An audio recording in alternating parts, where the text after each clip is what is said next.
AIMIM किस किस राज्य में चुनाव लड़ेगी? आइए दोस्तों, इसी के बारे में आज जानते हैं कि बहुत से लोग ये सोच रहे होंगे कि एआईएमआईएम जो है किस किस राज्य में विधानसभा चुनाव लड़ेगी। एआईएमआईएम हाल ही में जो है होने वाले, जो कि इसी साल होने वाले पश्चिम बंगाल, तमिलनाडु, केरल और असम में से एआईएमआईएम कहाँ-कहाँ पर चुनाव लड़ेगी और अगले साल होने वाले 2027 में विधानसभा चुनाव में एमआईएम कहाँ-कहाँ लड़ेगी। आइए एक-एक करके जानते हैं। दोस्तों, सबसे पहले बात कर लेते हैं पश्चिम बंगाल की। तो पश्चिम बंगाल में एआईएमआईएम जो है लग रहा है कि एमआईएम चुनाव लड़ेगी, क्योंकि एमआईएम वहाँ पर मेहनत करती दिख रही है। एमआईएम के जो है नेता वहाँ पर एक्टिव दिख रहे हैं। एमआईएम वहाँ पर चुनाव लड़ सकती है, इसकी उम्मीद ज़्यादा लग रही है। और दोस्तों, अब बात कर लें असम की। तो असम में एआईएमआईएम चुनाव लड़ भी सकती है, नहीं भी लड़ सकती है। अभी तक पार्टी की तरफ से कोई आधिकारिक घोषणा नहीं हुई है कि हम असम में जो है इलेक्शन लड़ेंगे। लेकिन कभी-कभी कयास ये लगाए जा रहे हैं कि एमआईएम लड़ सकती है, और लेकिन आधिकारिक रूप से कोई घोषणा नहीं हुई है। अब दोस्तों, केरल की बात करें तो केरल में एमआईएम चुनाव नहीं लड़ेगी मुझे लगता है। एमआईएम ने पहले भी एमआईएम कभी केरल में इलेक्शन हाल ही के कई सालों में देखा जाए तो नहीं लड़ी है। पिछली बार भी नहीं लड़ी थी। तो एमआईएम ने केरल में मेरे ख्याल से शायद कभी चुनाव ही नहीं लड़ा है। तो एमआईएम इस बार भी मुझे नहीं लगता है कि केरल में भी चुनाव लड़ेगी, और ना ही पार्टी की तरफ से कोई घोषणा की गई है कि हम केरल में चुनाव लड़ेंगे। केरल में तो एमआईएम मुझे लगता है नहीं लड़ेगी। और तमिलनाडु की बात करें तो दोस्तों, तमिलनाडु में एआईएमआईएम चुनाव लड़ सकती है। पिछली बार भी शायद एमआईएम ने कुछ सीटों पर चुनाव लड़ा था। किसी पार्टी के साथ एमआईएम ने शायद वहाँ पर गठबंधन भी किया था। इस बार भी हो सकता है कि एआईएमआईएम कुछ सीटों पर अपने कैंडिडेट तमिलनाडु में भी उतार सकती है। लेकिन अभी स्पष्ट रूप से अभी क्लियर नहीं हुआ है कि एमआईएम पक्का उतारेगी या नहीं उतारेगी, इस बार लड़ेगी या नहीं लड़ेगी। आने वाले वक्त में ये पता चलेगा। दोस्तों, तमिलनाडु में उम्मीद है कि एमआईएम जो है कैंडिडेट उतार सकती है, और तमिलनाडु में उतार सकती है तो यहाँ पर पश्चिम बंगाल में भी उतार सकती है, ज़्यादातर उम्मीद है। और लेकिन असम में उम्मीद कम है, उतार भी सकती है, नहीं भी उतार सकती है कैंडिडेट अपना।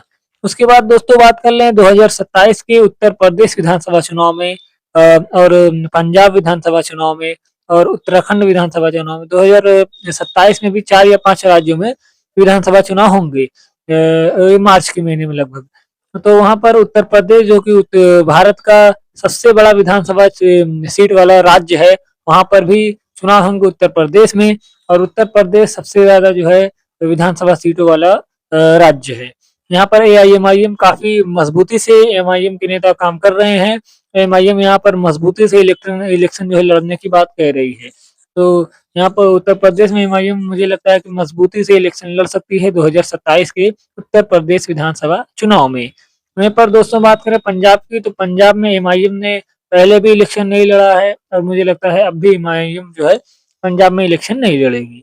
और बात करें उत्तराखंड की, तो उत्तराखंड में भी शायद एमआईएम ने नहीं लड़ा इलेक्शन पहले भी, और अब भी नहीं लड़ेगी।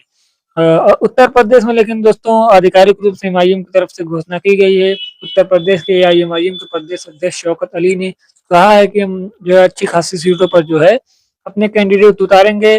पार्टी मजबूती के साथ जो है मैदान में उतरेगी। पिछली बार भी एआईएमआईएम 2022 के उत्तर प्रदेश विधानसभा चुनाव में 90 प्लस कैंडिडेट को उतारी थी। पार्टी को भले ही एक भी सीट पर कामयाबी ना मिली हो।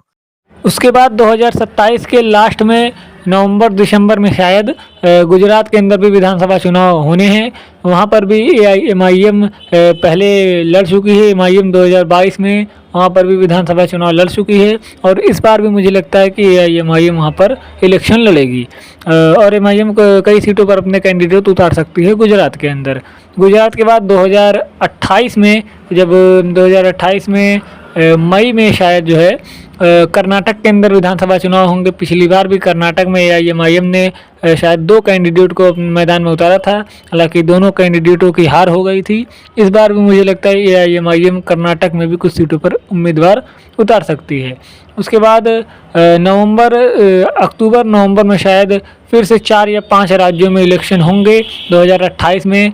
राजस्थान, मध्य प्रदेश, छत्तीसगढ़ और तेलंगाना, 4 राज्यों के चुनाव होंगे, जैसा कि 2023 में हुए थे।